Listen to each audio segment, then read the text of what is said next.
Well, happy Halloween! Good afternoon and welcome to Pets on Parade, which is brought to you by 3TV. I'm Ashley Goebel from the Arizona Humane Society. And I'm Carrie Hughes. Thank you so much for joining us today. And we have a frightful show in store for you today. It's going to be a scary good time, Carrie. We'll introduce you to Ruger, our breed of the week, who will never dabble in devilish behavior. We'll tell you about this mannerly German wire hair pointer later on in the show today, and hear how the Arizona Humane Society delivered kitty cuddles to adoring feline fanciers in celebration of National Cat Day.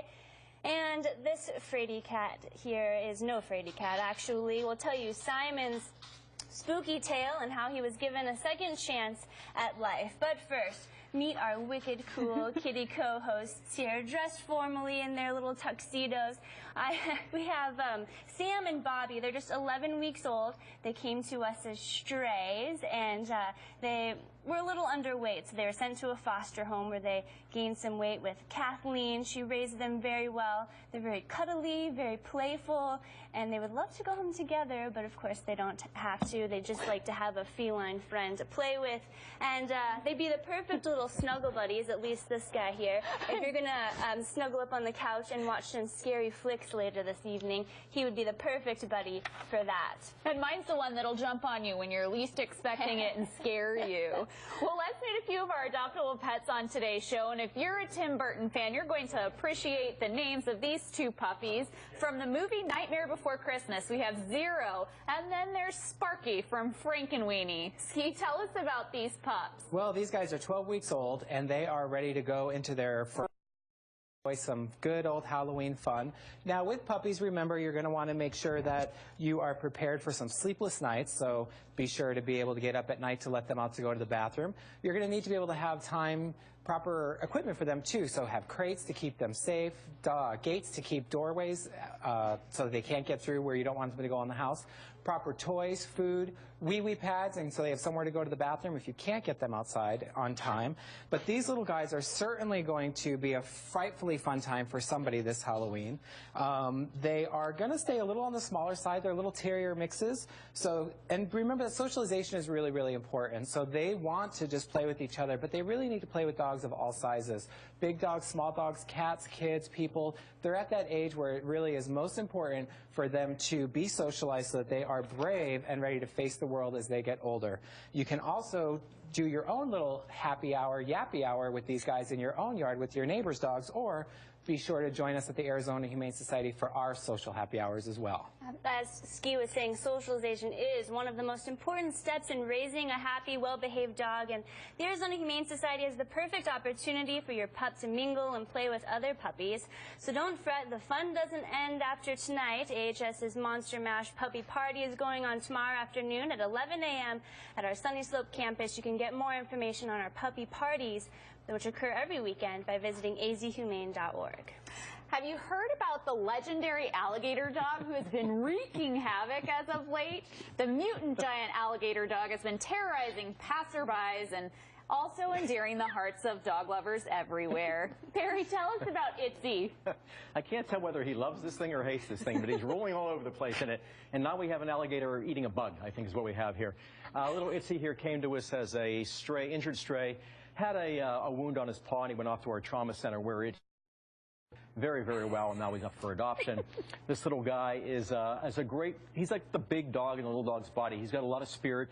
And I know a lot of people like walking this time of year with a dog, but they don't feel like they get a lot of exercise walking with a little dog, and yet they can't handle a big dog. This guy's the solution to that problem. He walks super unleashed, and he walks quite fast and quite spiffy. So you're going to get your exercise with this guy. He walks really, really great, and he's going to keep up with you. He is a really cute little guy. He's the little gator man. Itsy. Well, remember, if you're going to dress up your pet this evening, make sure the costume fits. If it's too big, the pet could suffocate or be strangled. If the costume is too small, it could interfere with your pet's circulation. If your pet's frightened or uncomfortable, don't make him wear the costume. Maybe just try for a quick photo instead. Of course, also, you want to keep candy out of your pet's reach, as it could be toxic or a choking hazard.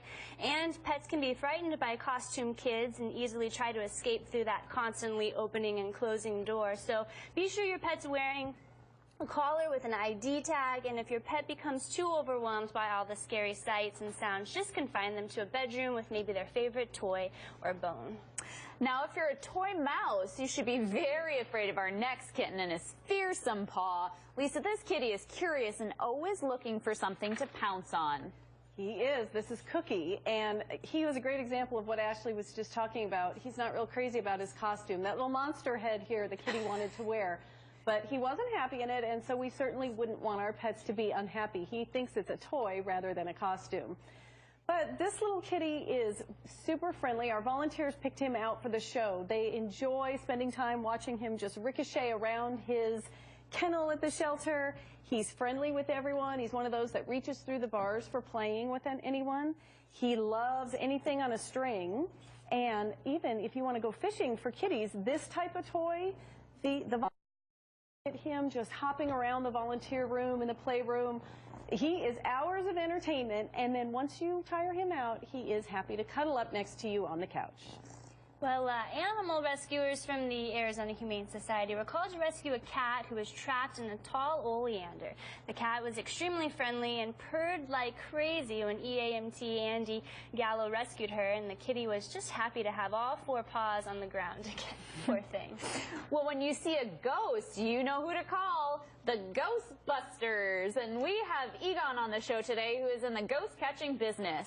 Ski, does Egon detect any spiritual activity going on in the studio today? I don't think so, but he is definitely not afraid of no ghosts, that's for sure. This little guy's got quite the unique story. He was actually found walking down the streets of Dobson and fallen into a ditch and was unable to get out. A Good Samaritan found this little guy, he's 9-month-old Schnauzer mix here, and brought him into the Arizona Humane Society.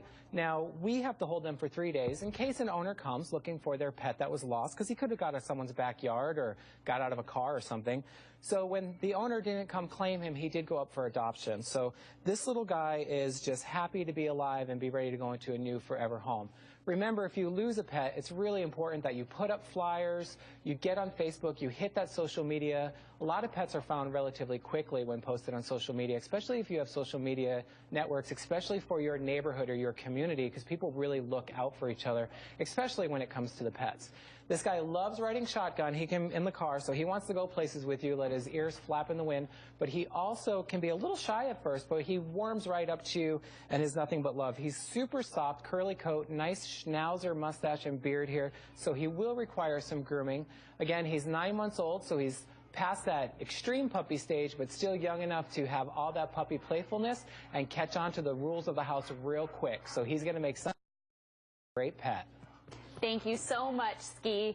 Stay with us, and when we come back, one of our adoption specialists will be joining us to tell you about her shelter buddy, Javin, a water-loving pooch who has been waiting for a while for a place to call home.